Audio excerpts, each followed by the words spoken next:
What do you make of a year like 2024? Like, so much happened. This year was an everything bagel. This year was perhaps my most well-traveled year. I went on so many adventures. I got to push myself into new territory, creatively, physically. I even spent most of this year training for a marathon. More on that in a little bit. But those adventures, those milestones, they came at me fast. And on the flip side, a lot of this year was spent doing hard things. We went through some really big-time obstacles at different parts. And I totally ate it. I guess that image of a marathon is going to apply pretty broadly this year, and even though it's a little on the nose, it's going to be hard not running this one into the ground.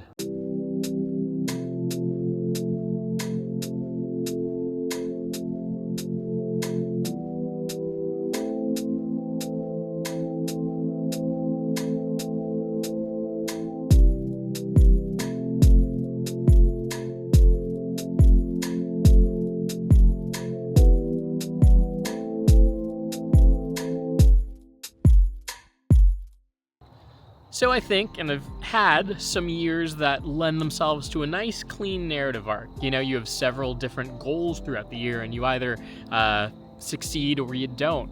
You have the pursuit of those goals and you probably have a theme that follows you throughout that pursuit. And by the end of the year, you end up learning stuff and you get this nice clean package takeaway that ties it all together. And then sometimes you have a year like this year. So in some ways, this was my most fun year. Like, it was fast-paced, especially when it comes to travel.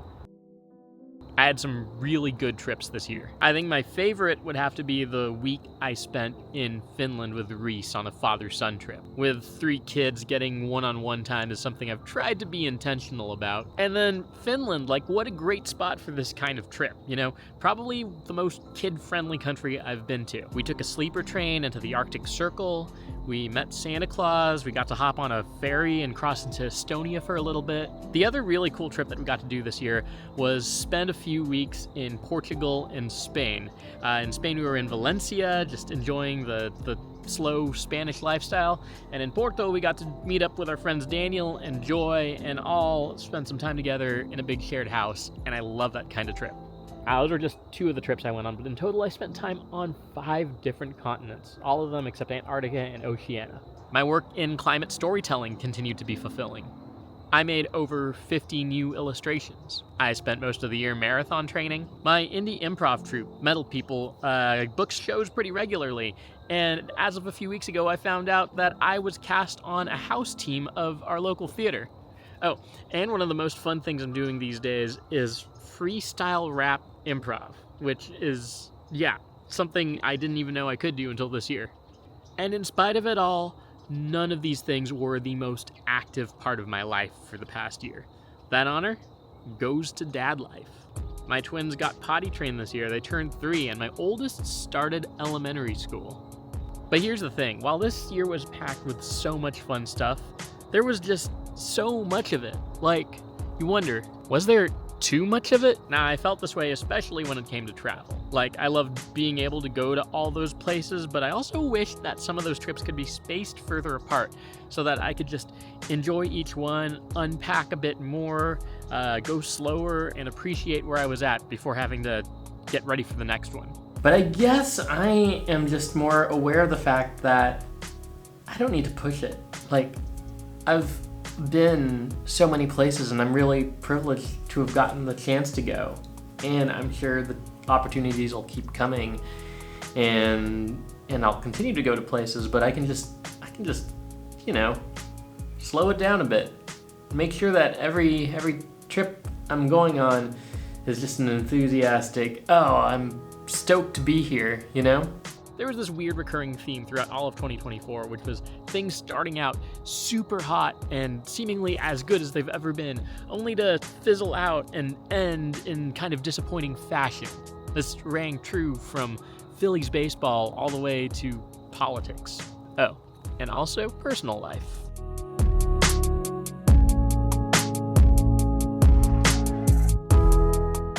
Everyone is sick. Par for the course when you're in a family with young kids right around right around the fall. There's usually a season where everything is spreading around the schools, but when you're in a family with an immunocompromised member, that gets even rougher. You get added anxiety to go with the juggle of managing changed plans and trying to take care of everyone on top of taking care of yourself. So every family knows that there's a time of year where it feels like you accidentally drove your car right through that room at the Center of Disease Control where they keep all of the really dangerous pathogens in glass jars, and now everyone's sick everywhere. When you have 3 young kids like we do in 2 schools, that's just the recipe for so many multiple cross infections to be circulating for forever. Now, when you have an immunocompromised member of the family, it adds a huge layer of anxiety. So when that hit our family, I tried carrying as much of that weight as I possibly could, which of course meant I would end up getting sick.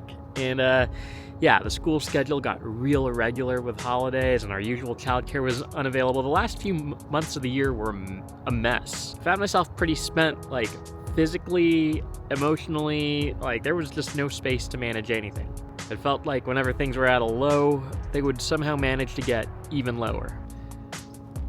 So the big theme for me this year was endurance, and how fitting was it that this year I ran my first marathon. It was really like an immersion course in what endurance is all about. Oh, and speaking of that marathon, so it was originally supposed to be in July, and then it got postponed till September for a bunch of complicated reasons I'm going to need to explain. All right, life update, and I hate to say it, but this one's kind of a bummer. I've been training for a marathon since the beginning of the year, basically. And that marathon was scheduled for this Sunday. I was super excited to run it. It was a destination marathon. I felt really good about my training. I capped off at 20 miles, was thinking, yep, I'm in shape, ready, did my taper, got my travel book, everything. I find out via email yesterday that the marathon is not happening this weekend. I'm gonna get into why a totally different time, because that's a long story. But yeah, long version short is that it's postponed until September, which is a huge bummer. At first I was like, okay, what to do now? I thought, like, I have trained with this date in mind as my target. I have a 2-week work trip right in the middle of that. So I'm basically going to have to figure out how to be in maintenance mode for a while, go down to nothing while I'm traveling, and then pick it back up just in time for the race, which is not ideal. There's like this 3-week window where I have to get back into shape and then taper. I had been planning my running distances in a way to avoid injury, and when it stretched out, it started to interfere with travel plans and all kinds of things that actually bumped the risk of injury way up. I was worried about overtraining, and to be honest, I started to wonder if maybe this was not the year for the marathon. I wondered if I should just find a different race or just, stop and pick it back up another year. But then I started to ask myself this question. When it's all said and done, in the long run, what is going to make for the better story? In this scenario, it became clear to me that the better story looked like confronting the challenge, facing it, and going anyway. There's a lot I can say about endurance. A portion of it is about just pushing yourself, and another portion of it is about shifting your perspective so that when you're encountering those challenges, you're actually finding joy in that challenge, like runner's euphoria or whatever the equivalent is for other types of challenges. But I think from this whole experience, my big takeaway was that you got to ask yourself that question when you hit that point where your endurance is being tested. You got to ask yourself, in the end, what is going to make for the better story? Cleaning my head. I'm brushing my teeth. I'm brushing my teeth. I'm gonna be dry. I'm gonna be dry. Bears are king cute. Bears are king cute. Go. I wanna go, go, go, go, go. Baby, I come up. I come up. Dumpty. Humpty Dumpty. Ow, ow, ow. Ow, ow, ow. One trait I really hope to pass on to my kids is the willingness to take on challenging, uncomfortable things. We can do hard things. Of course, that's not an original. You hear people say that all the time these days, but I have internalized that value. And you know what? This year, from freestyle rap to marathon training, I've learned how to have a lot of fun by doing things that push my limits. Now, let's face it. Life is full of challenging things, right? And the challenges are not always going to be fun. Some are going to be the exact opposite of fun. But I think the things we learn from the challenges we take on in a spirit of fun can kind of give us that muscle memory to tap into when we need it, when it's not so fun.